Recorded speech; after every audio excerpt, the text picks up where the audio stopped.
Rumah adat Sumatera Selatan memiliki bentuk yang beragam dengan nilai filosofi dan sejarah yang khas. Masing-masing mempunyai keunikan tersendiri. Secara umum, bentuk dan fungsi rumah-rumah adat asal Sumatera Selatan cukup berbeda dengan rumah adat dari daerah lain.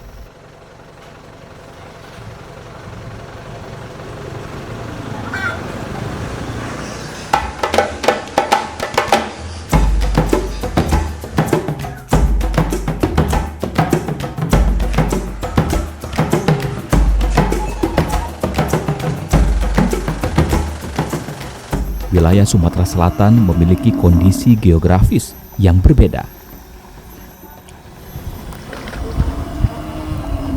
Di antaranya banyak area perairan, seperti rawa-rawa dan sungai yang terpencar di seantero bumi Sriwijaya.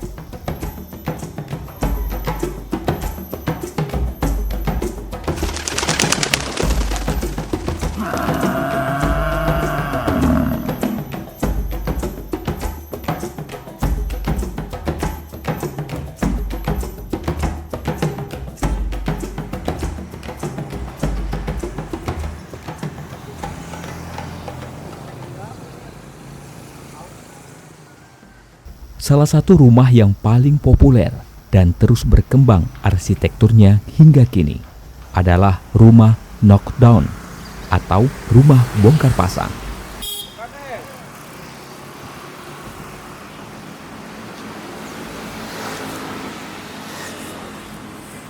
Rumah knockdown berasal dari daerah Kabupaten Ogan Ilir, Sumatera Selatan yang sering dijumpai di Kecamatan Tanjung Batu, yakni Desa Tanjung Batu Seberang atau Desa Tanjung Baru Petai.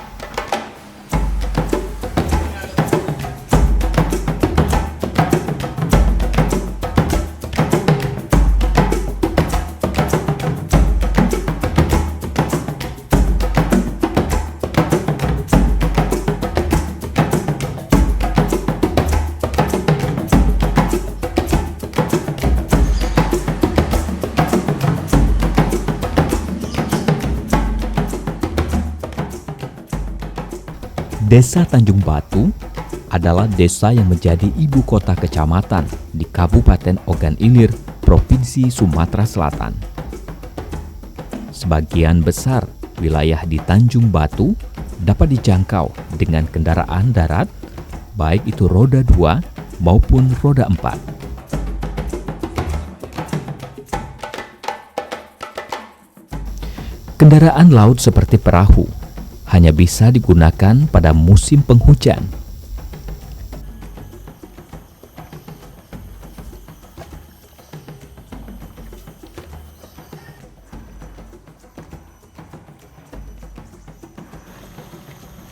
Biasanya, kendaraan laut tersebut digunakan masyarakat untuk menangkap ikan, mengambil kayu, dan untuk menjangkau berbagai tempat yang tak bisa dijangkau kendaraan darat.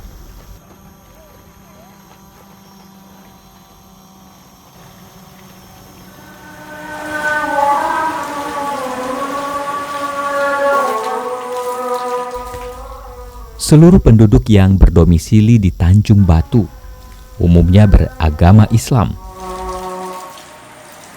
baik penduduk pribumi maupun pendatang.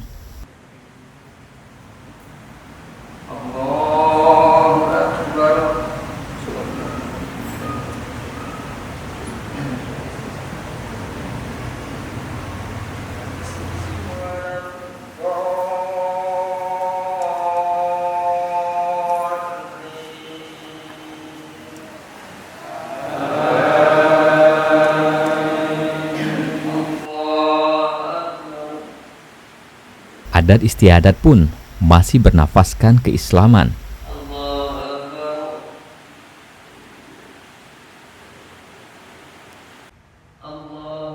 Begitu juga dengan sosial maupun budaya, masih dipengaruhi nafas-nafas Islam.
Sebagian besar masyarakat di desa-desa yang ada di Kecamatan Tanjung Batu, Kabupaten Ogan Ilir, Sumatera Selatan, menggantungkan hidup dari usaha kerajinan.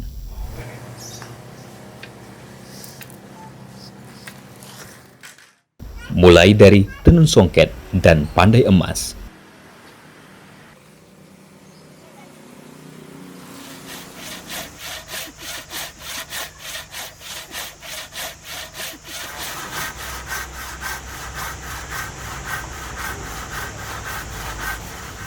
Untuk desa Tanjung Batu Seberang, mayoritas warga berprofesi sebagai pengrajin atau pertukangan kayu yang membuat rumah knockdown atau rumah bongkar pasang.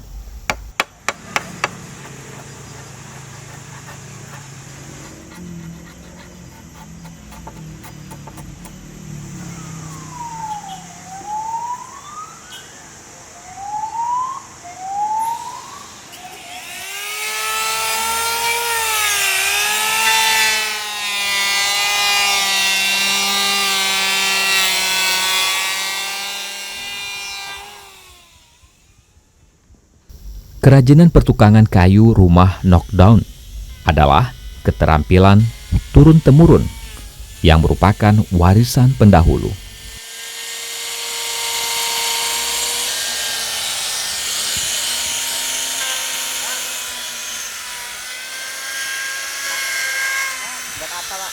Macamnya lo, kamu tuh belajar lah ya, lihat kan kayak gini, buat kacanya, kita penting kacanya ya, agar pacak pegawai kayak gini. Nah lihat ya, agar pacak. Nah jangan tak pacak.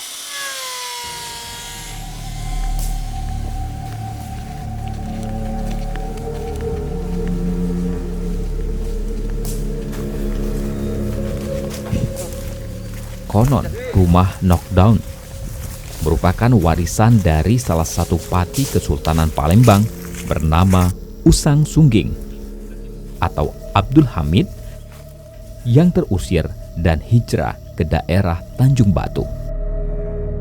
Menurut cerita, Usang Sungging ini mempunyai keahlian melukis, mengukir, dan juga beliau ini seorang pelukis menurut riwayat ini ya, menurut riwayat Usang Sungging ini seorang pelukis di kerajaan atau di Kesultanan Palembang. Pernah suatu hari Usang Sungging mendapat tugas dari raja untuk melukis istri dari raja atau istri dari sultan di Palembang. Di tengah kelelahan beliau melukis, terjatuhlah sebuah tinta di paha lukisan, mengakibatkan kecemburuan atau kecurigaan dari sultan atau raja di Palembang terhadap Usang Sungging ini. Akhirnya dengan adanya rasa cemburu, rasa kecurigaan tersebut, akhirnya Usang Sungging diusir dari kerajaan di Palembang dan berlarilah di daerah kami ini, yaitu daerah Tanjung Batu dan Tanjung Batu Seberang ini. Usang Sungging telah mewariskan, telah melahirkan tukang-tukang kayu yang sangat profesional, tukang-tukang kayu yang telah menjadi mata pencaharian masyarakat kami, sehingga bisa dapat menghidupi keluarga, menghidupi kebutuhan kehidupan sehari-hari. Nah, inilah makam Usang Sungging.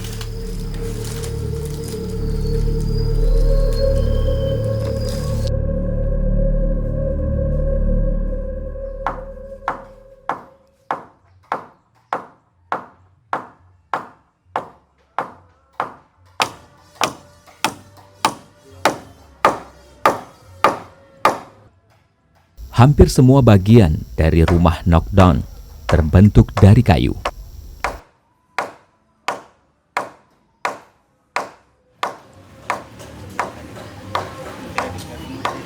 Semula menggunakan tiang-tiang yang tinggi karena menyesuaikan kondisi geografis desa Tanjung Batu Seberang yang merupakan daerah rawa-rawa.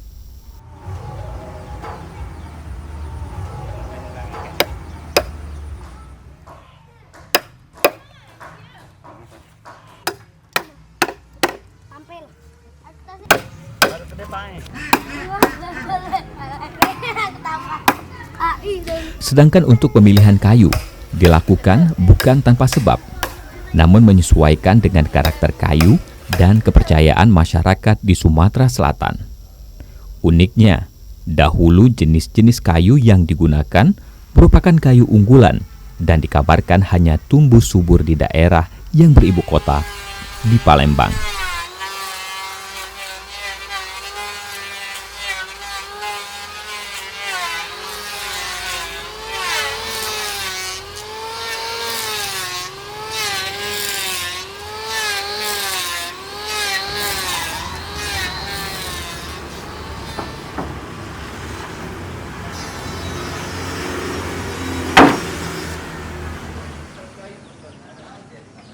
Namun seiring perkembangan dan keterbatasan bahan baku kayu, saat ini pengrajin memanfaatkan kayu yang ada, seperti kayu unglen, tembesu, meranti, dan lainnya. Dan pada saat ini dengan saat dulu memang agak berbeda dikarenakan waktu itu harga rumah memang murah tapi manfaat segi kekeluargaan cukup lumayan, yaitu bisa mencapai untuk permakan 6 bulan lebih. Tapi saat ini apabila rumah itu laku mungkin tidak bisa mencapai disebut dikarenakan lokasi kayu itu sangat sulit sehingga mencari kayu itu berbiaya yang cukup banyak dan waktu cukup terlalu lama. Nah, kalau dulu rumah ini boleh dikatakan cukup bagus, Pak. Dikarenakan kayunya masih utuh dan besar-besar. Namun saat ini tadilah, Pak, dikarenakan kayu ini agak sulit kami cari, dikarenakan penebang hutan itu cukup tidak ada lagi, sehingga kami mencari keluar daerah. Bahkan kami sampai ke Jambi, Pak, mencari kayu-kayu yang ada di sini, Pak.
Pembuatan satu rumah knockdown bisa memakan waktu 1 hingga 2 bulan.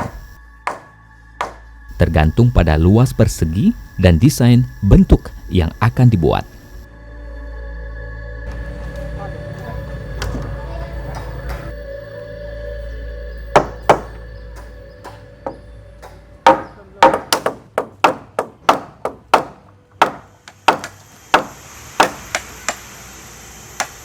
Dalam pembuatan terbagi 3 kelompok pengrajin atau yang disebut tukang.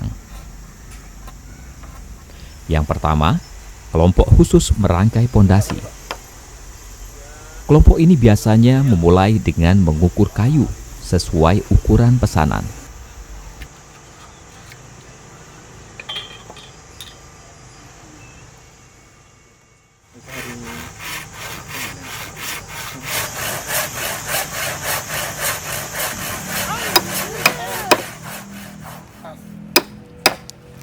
Memahat dan memasang setiap rangkaian dengan bentuk persegi sesuai keinginan pemilik rumah. Setelah rangkaian rangka telah terbentuk, dilanjutkan oleh kelompok tukang yang kedua, yakni kelompok yang membuat pintu dan jendela.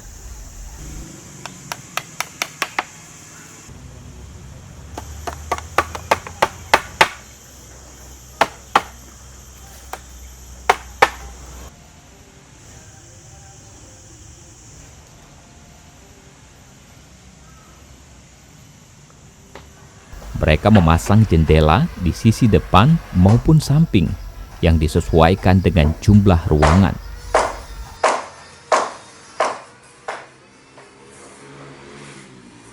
Setelah rangka terpasang dengan pintu dan jendela,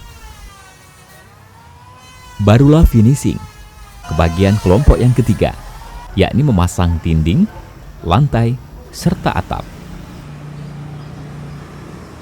Misalnya kan kita udah dapat kayu nih, balok-balok khusus misalnya dikerjakan oleh tukang yang khusus merangkai, mereka mulai dipahat-pahat gitu kan. Kalau yang balok-balok itu khusus untuk tukang yang merangkai rumah kayu. Terus kalau tukang dinding sama lantai itu dia khusus ngerjain papan. Papan itu papan tebal 2 cm atau tebal 3 cm untuk lantai. Untuk khusus jendela atau pintu itu kita gunakan kayu tebal 3 cm dan 4 cm. Kalau jendela tebal 3 cm itu dikerjakan sama tukang khususnya. Itu jadi tukangnya itu ada tiga khusus untuk merangkai, khusus untuk pintu sama jendela, terus khusus untuk lantai sama dinding gitu.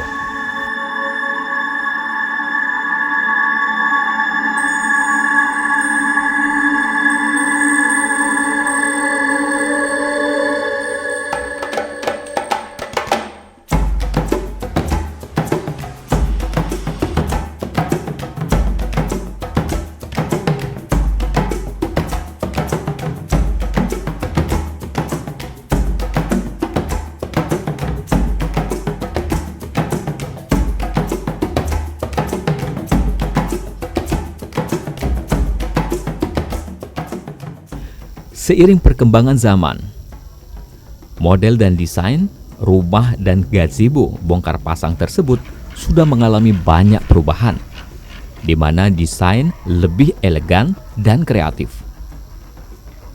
sehingga tampak lebih menarik bila dibandingkan dengan buatan orang-orang terdahulu.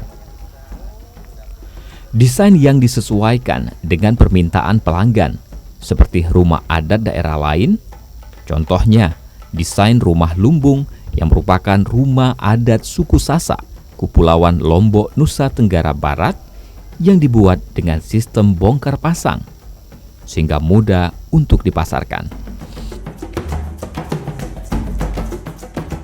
Namun alhamdulillah oleh karena ini adalah suatu perniagaan di warga kami, sehingga banyak warga-warga dari daerah lain untuk menginginkan rumah kayu yang ada pada kami. Dan rumah ini kami pasang, akhirnya kalau dipindahkan itu dibongkar dan dipasang kembali, sehingga terbuat seperti semula.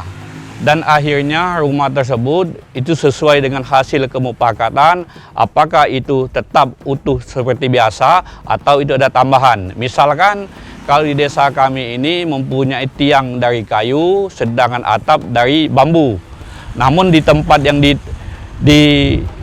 dipasang itu ada yang mempunyai tiangnya daripada batu dan atapnya daripada genteng, sehingga biaya itu dibebankan kepada yang pembeli. Dan akhirnya kemupakatan alhamdulillah sampai saat ini perumahan kami ini, rumah yang ada di desa kami ini sampai ke Jepang, Pak, malahan Australia, apalagi di Indonesia ini.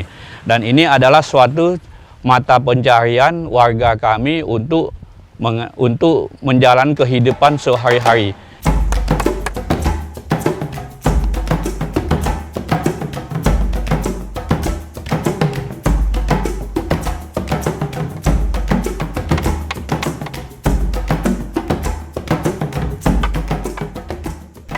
Kemajuan teknologi yang semakin pesat dimanfaatkan oleh generasi milenial untuk menjadikan jangkauan pemasaran rumah knockdown makin meluas. Semula hanya menjangkau wilayah Sumatera Selatan saja. Namun, melalui media online dan media sosial, kini bisa menembus pasaran domestik di luar Sumatera Selatan, seperti Bali, Jawa, dan bahkan luar negeri seperti Jerman.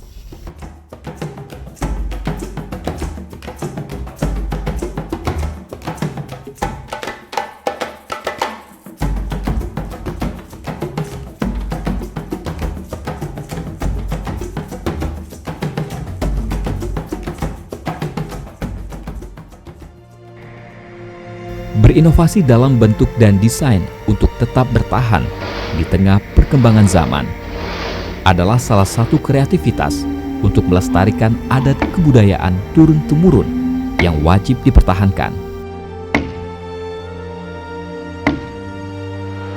Selain itu, perlunya regenerasi untuk mempertahankan nilai-nilai budaya, tentu sebagai upaya menjaga nilai budaya agar tidak lekang atau tergerus ditelan kemajuan zaman.